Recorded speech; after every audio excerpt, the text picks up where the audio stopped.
Hi, welcome. Now I'm going to show you how to use average if function. Okay, so what I have here is the set of data: product, customer, category, country, and sales. Okay, so in this data I have about 277 records, and each record has a product name and a respective customer and which category it belongs to, whether it's new or old, and country wise, and sales. Okay, so sales in dollars, which is in thousands of dollars, probably you can assume. Okay, so what I have here is that of product. Okay, so I want to know for each product what is the average sales.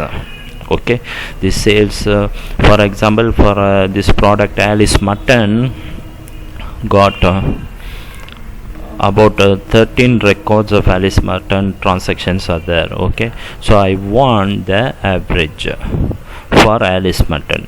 Okay, similarly for aniseed syrup and so on. Okay, so average function gives the arithmetic mean of all the records. Okay, if I apply a average function on this sales, it will give me the arithmetic mean of all the sales. But for me, I not only need arithmetic mean, but I don't want the overall average, but I want the average per product. Okay, so what I'm going to do, I'm going to calculate the average sales of the product given here. Okay, so there is a condition, if condition I am attached to the average sales to find out whether the product is Alice Mutton or not. Okay, similarly for each product. Okay, so average function, average if function. Okay, average if. Okay, average if gives you arithmetic mean for sales specified by a given condition and criteria. It not only gives the average, only it will calculate, include only those records they satisfy the if condition. Okay, so if the if condition is true, then it will take that record for the average. Okay, so for each condition here, what I am going to do, I am going to check whether the product name is Alice Mutton or not. Okay, similarly for each record, I am going to check whether the product is given product or not. Okay, so what I am going to do, I am going to check it on the product list to make the average. So what I am going to do, I am going to define a name for the product list. Okay, so I just select the product column,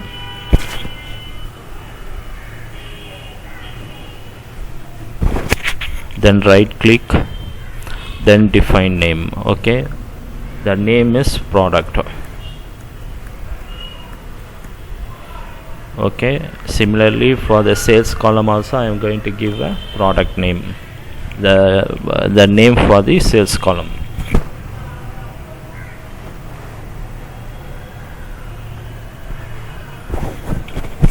Select the column, right click, and define name. Okay, sales. Okay, now why I am defining the names, because I am going to use these two columns in my formula average if. But what happens, I don't want to get the range every time. Okay, from the products, instead of getting the range, I am naming the range once and use the name of the range. It will help me to read the formula better, and the formula readable, and also when I move the formula for the one cell to the other cell, I no need to worry whether the range will move accordingly. Okay, because the range I want fixed for the product list as well as the sales list. Okay, so what I am going to do, I am going to equal to, write the formula average. Okay, if average if. Okay, bracket. Now you can see it gives a range, criteria, and average range. Okay, so the first one is the range. Okay, we have a if condition here. The if condition makes the the if condition is split into two arguments here, range and criteria. Okay, so range and criteria put together is the if condition. Okay, what is range? Range is nothing but where do you want to look into for this condition, and criteria is what do you want to look into. In other words, range is the left hand side of the condition and criteria is right hand side of the condition. Okay, so range is where do I want to look into. I want to look into the product list. Okay, so what I must do, I must put a product. I already defined that product list as product. Okay, once I put a PR, you can see all the functions starting with the PR is there, as well as the product defined names also there. Okay, it is in the checkbox. Okay, comma. Now the right hand side of the condition, what I want to look into is the given product name, which is G2. Okay, now I have made the condition already. Okay, this is the condition. Okay, I want to look into the product list to the given product Alice Mutton. Okay, and average range. Okay, if this condition is satisfied, which column you want to consider for average, which is sales. Okay, so again I already defined the name, but I will select it and show to you. This is the sales column. I want to make the average. All the 277 records I selected on the sales column, but when I select, automatically it shows the sales because I already defined this range as sales. Okay, so close the bracket. So the sales column I want to make average, consider for average. These two arguments are making the condition. This column must be equal to the given name. Okay, then you average, enter. Now you see the average sales is 1358. This is the average sales for Alice Mutton. Okay, so you can, if you want, we can check it for the Alice Mutton. What is the, you select all the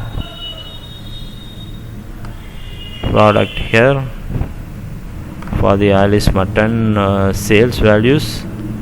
Then you can see the status bar 1358.15, the average. Okay, so similarly it is coming here. Okay, similarly we need to do it for all the products. So I can simply drag the formula because I already define the name as range, so I no need to worry about the whether the formula will change it relatively or not. Okay, this part G3, from G2 to G3 I need to make it relatively, but these two columns should not change. Okay, which I already defined as name, so nothing to worry about that. I can just drag the formula. Okay,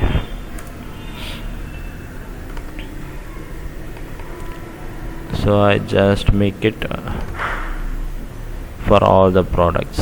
We have about 25 products, and all the 25 products I made it, and it's an average sales. What I can do is I just select the formula and make them, because it's a dollar and cents, I can make it 2 digits. Format cells is a number 2 digit. Okay, now we made the average sales for each product. Okay, this is the way you can use the average if function. Okay, average if function gives you the arithmetic mean of the argument column. Okay, only when the condition is true. Okay, so average function is very useful function when you use it in your calculation and spreadsheets and other things, especially for the balance sheet and the other stuff. Okay, you can introduce a condition. Only thing is it will accept only one condition. You have multiple conditions, so you must go to average ifs function. Okay, hope this video is helpful to you, and if you like my videos, please subscribe to my channel. The Alan Sum button is already there in the screen itself, and You leave your comments and suggestions, and God bless you.